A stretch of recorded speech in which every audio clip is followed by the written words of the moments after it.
गंगा को बड़ा अभिमान था कि हम जाएंगे तो ये पृथ्वी रसातल में चली जाएगी।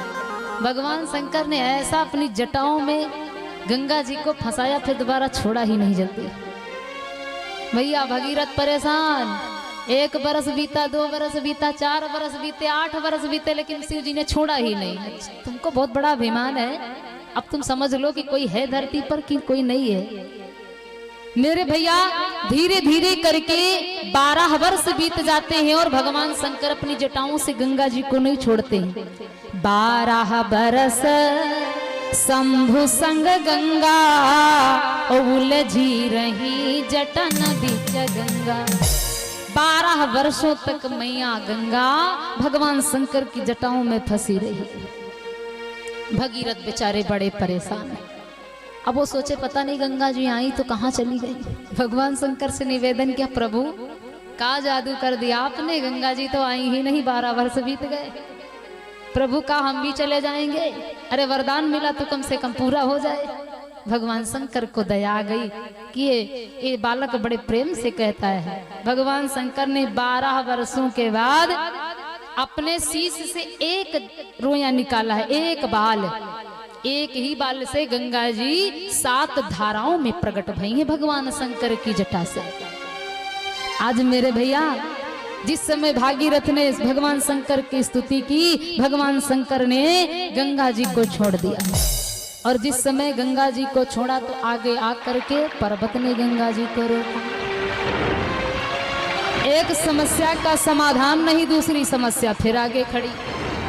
भगीरथ बड़े परेशान, बेचारे आगे आगे भगीरथ, पीछे से गंगा जी, और पीछे मुड़ के देखा तो गंगा जी गायब। पर्वत ने रोक लिया। भागीरथ बड़ा परेशान। आज भागीरथ तुरंत पुकारने लगे, हे माँ गंगा तुम कहाँ खो गई हो। कि भागीरथ तब है चिल्लाए, गंगा बोली मत घबराओ।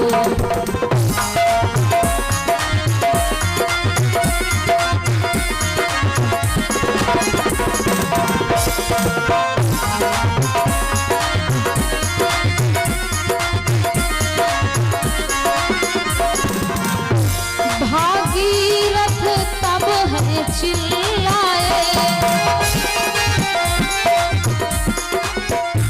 गंगा बोली मत घबराओ, गंगा बोली। पहले इंद्र के पास जाकर, पहले इंद्र के पास जाकर ऐरावत हाथी ले आओ।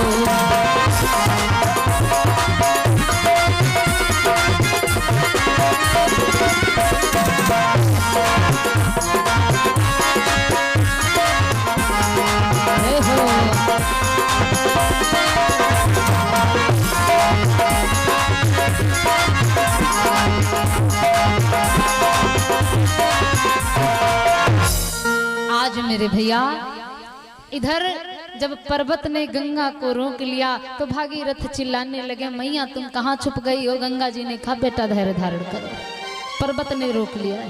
बेटा तुम ऐसा करो, जाओ देवराज इंद्र के पास और ऐरावत हाथी मांग लो। इस पर्वत का अभिमान तोड़ करके हम फिर तुम्हारे साथ चल देंगे। भगीरथ गए देवराज इंद्र के पास और कहा, महाराज ऐसा करो, हमारे पर कृपा कर दो, हम बहुत परेशान हैं। देवराज इंद्र कहने लगा, बताओ भागीरथ क्या चाहिए। प्रभु अपना ऐरावत दे दो। देवराज इंद्र ने अपना ऐरावत हाथी दे दिया। अब लेकर के आए। अब हाथी ने जैसे गंगा जी को देखा, गजब, गंगा जी बड़ी सुंदर। गंगा मैया बोली ऐरावत से कि हे हाथी राजा, तुम ऐसा करो कि इस पर्वत को तोड़ दो और हम भगीरथ के साथ इनके यहाँ चली जाएं और इनके पितरों को मुक्त कर दें। ऐरावत ने जैसे गंगा मैया के स्वरूप का दर्शन किया तो गंगा जी को देख करके मोहित हो गया, उसका मन चलायमान हो गया और माँ गंगा से कहने लगा, सुनो गंगा, तुम्हारा काम तो तब हम करेंगे जब तुम हमारे साथ विवाह करोगी। गंगा मैया ने कहा, तब बढ़िया। भगीरथ सोचे एक समस्या गई नहीं, दूसरी समस्या फिर खड़ी। अब बताओ किसी तरीके से गंगा मिली तो ये रास्ते में विवाह कर रहा है। अब बताओ भैया कोई का विवाह गौन हो जाए तो का होई। भगीरथ बड़े परेशान, मैया कोई उपाय करो। गंगा माँ कहने लगी भगीरथ तुम घबराओ नहीं। एरावत कहने लगा सुनो गंगा, तुम जब तक विवाह नहीं करोगी तब तक हम तुम्हारा काम नहीं करेंगे। गंगा मैया ने कहा चलो ठीक है कोई बात नहीं, तुम पसंद करते हो तो हम विवाह कर लेंगे, लेकिन हमारी कुछ शर्तें हैं, तुम शर्तें पूरी कर दोगे तो हम तुम्हारे साथ विवाह कर लेंगे। एरावत कहने लगा उसको भैया बल का अभिमान कि हम बलवान हैं, तुम कहो क्या कहोगी। गंगा मैया ने एरावत हाथी से कहा सुनो, यदि तुम हमारी धाराओं का 3 टक्कर तुम सह लोगे तुम्हारे साथ हम विवाह कर लेंगे। मैया गंगा ने कहा कि तुम हमारी 3 धाराओं का टक्कर सह लोगे तो हम तुम्हारे साथ सहज सहज में विवाह कर लेंगे। एरावत कहने लगा ठीक है हिमा का, तुम 3 मारो चाहे 10 मारो टक्कर, हम तो सब सह लेंगे क्योंकि हमारे अंदर तो बल है। गंगा मैया ने कहा ठीक, एरावत ने कहा ठीक, तुम मारो अपनी धाराओं का टक्कर, हम सह लेंगे और तुम हमारे साथ में विवाह करोगे। गंगा मैया ने कहा ठीक। जिस समय गंगा मैया ने अपनी एक धारा का टक्कर मारा उस एरावत पर, हाथी पर, और जैसे दूसरी धारा का टक्कर लगा है मेरे भैया कि चिल्लाया हाँ हाँ माँ गंगे, चिल्लाया हाँ हाँ माँ गंगे, इस पापी पर दया कीजिए।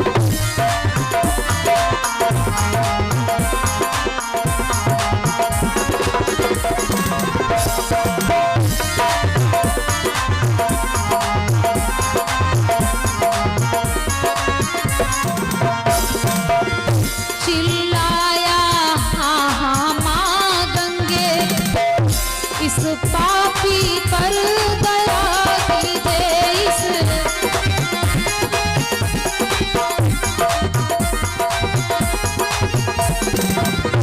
इस पापी पर दया कीजिए।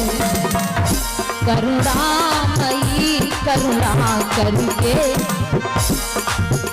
करुणामयी करुणा करके इस अधम को उबार दीजिए।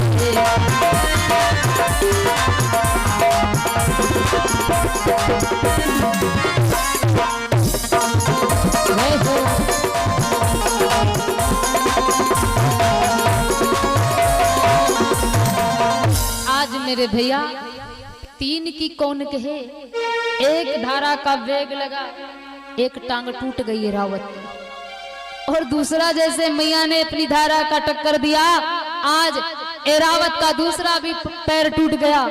चिल्लाने लगा ए माँ गंगे, हे माँ गंगे, इस अधम पर, इस पापी पर दया कीजिए, माँ कृपा कीजिए, अन्यथा एरावत मर जाएगा, अब विवाह नहीं करेगा। मैया मैं समझ गया तुम बहुत बड़ी बलशाली हो।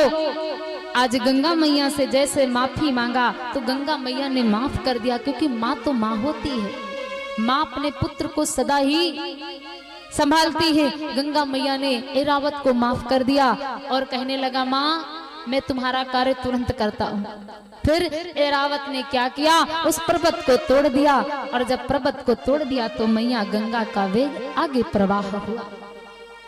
जिस समय मैया गंगा का वेग इस पृथ्वी पर प्रवाह हो रहा है मेरे भैया, आगे आगे भगीरथ हैं, पीछे से माँ गंगा आ रही हैं, लेकिन मार्ग में एक ब्राह्मण बैठा तपस्या कर रहा था, जो काफी वर्षों से बैठा तपस्या कर रहा था और जल को नहीं पिया था, जिनका नाम था जानु ऋषि।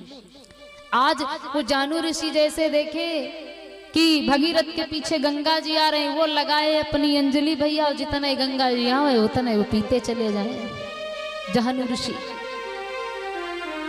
अब भगीरथ ने पीछे मुड़ करके देखा, बेचारे कुछ दूर निकल गए थे गंगा जी, फिर गायब। अब वो बेचारा फिर लौटा तो क्या देखा कि ब्राह्मण देवता सारी गंगा जी को पी गए।